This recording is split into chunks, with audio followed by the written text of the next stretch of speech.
The nature sounds were perfect, but my setup wasn't. And wind is just one way to ruin a recording.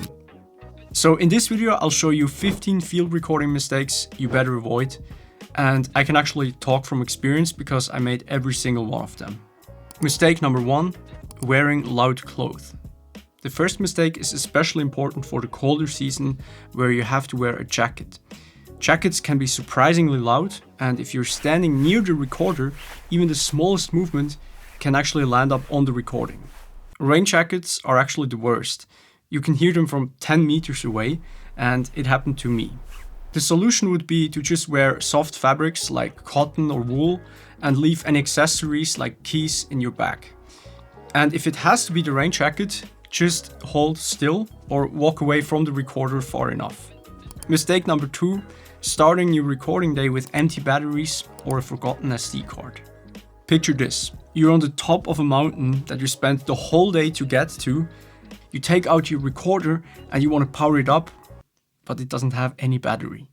So you reach in the pocket of your rain jacket and there are actually 2 spare batteries. Yes, so you put them in and it powers up. So you want to start the recording, but there's actually no SD card in it. It happened to me. The solution would be to prepare your gear for the next session right after you get back home from your last trip. So charged batteries and an SD card go straight back into the recorder. Mistake number 3, forgetting to press record. Okay, so the next day you return to the mountain with fully charged batteries and an SD card.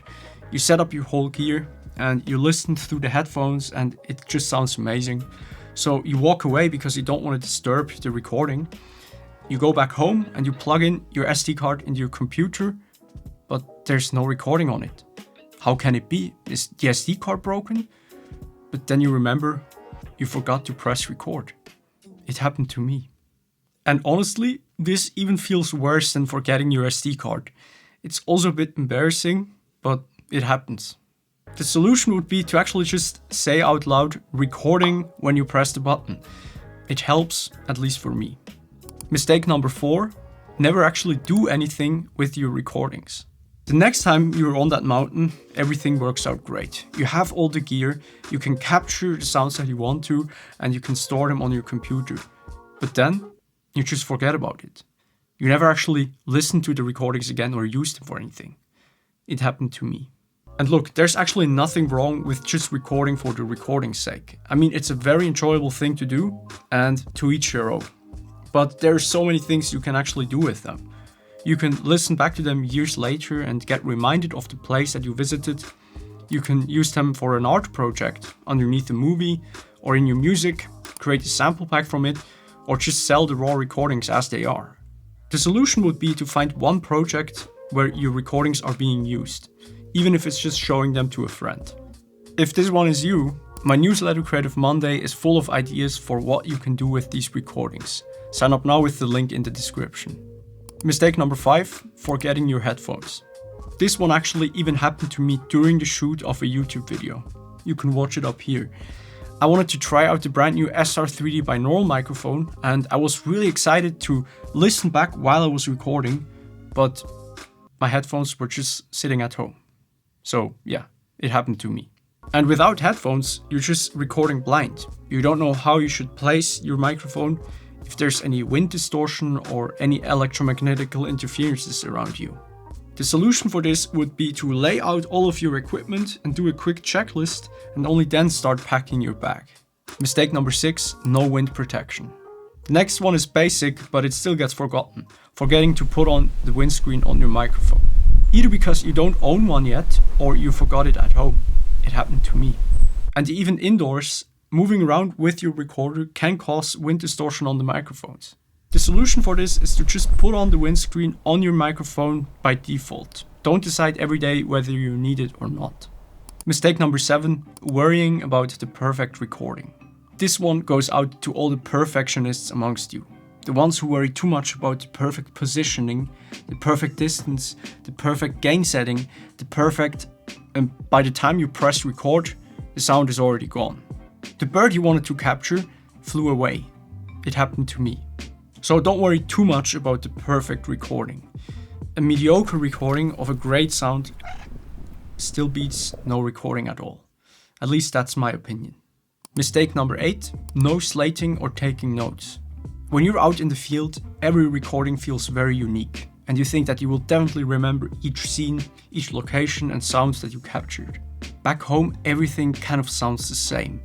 It happened to me. The solution: slate your recordings. So just say out loud where you are, what you're capturing, and what recording device you're using at the beginning of every recording. Mistake number 9, setting the gain too high or too low. This one happens a lot, especially in the first recording trips. You set your gain too loud and you're recording clips. It happened to me. And once you've been burned, you're just overcorrecting and setting the gain too quiet, so you will end up with a lot of self-noise on your recording. The solution: make sure that your loudest sounds never cross -12 dB. This is your headroom. If your recorder has 32-bit floating point, use it. This is your safety net, but it is not an excuse to stop caring about gain. Mistake number 10, forgetting about traffic. You've picked a beautiful forest, you put on your headphones, but the forest is so quiet that you can hear the highway, which is over 1 kilometer away. It happened to me.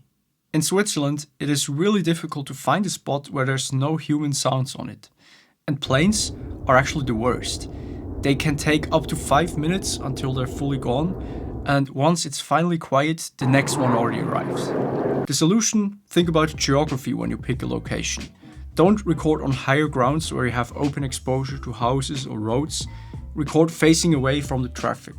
Mistake number 11, confusing vision with hearing. This one happens to me over and over again. I see a beautiful view and I think to me, oh, here I want to record. But the sound is actually not interesting at all. We are very visual beings, and for field recording, we have to switch that around and think hearing first.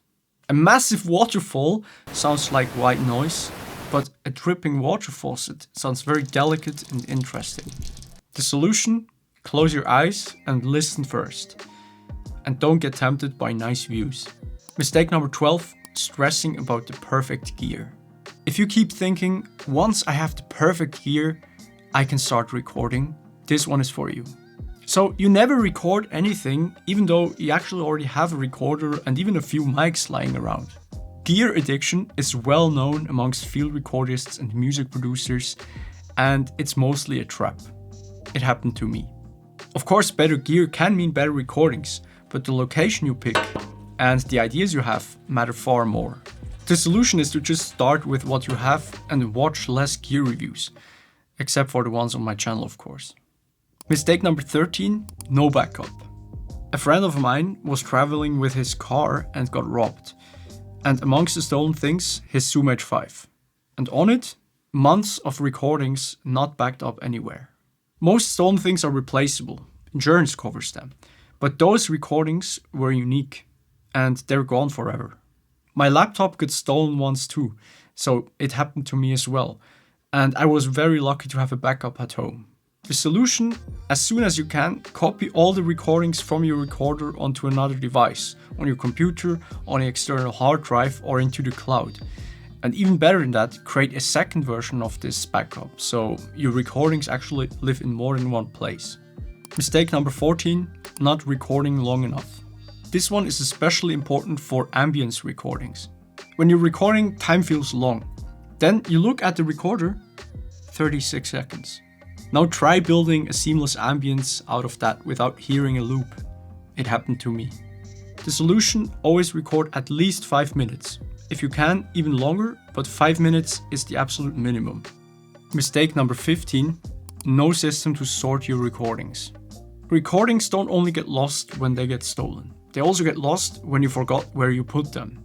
If you're recording a lot, files pile up fast. And if everything sits in one folder, unnamed, good luck finding that recording that you did on the beach in Vietnam 10 years ago. It happened to me. The solution: set up a clear folder structure that you set up at the beginning and stick to it. Label your recordings the same way that you slated them, and that's the whole system. So mistakes happen, and they will happen to me again. But once you know them, you can prepare. If this list was helpful for you, sign up now for my newsletter Creative Monday. I send it out every other week, and it always contains 3 short creative nuggets. So some new tools, techniques, videos, or songs that I really like. It's completely free and you can sign up now with the link in the description, so check it out. I see you on the next one. Thanks for watching.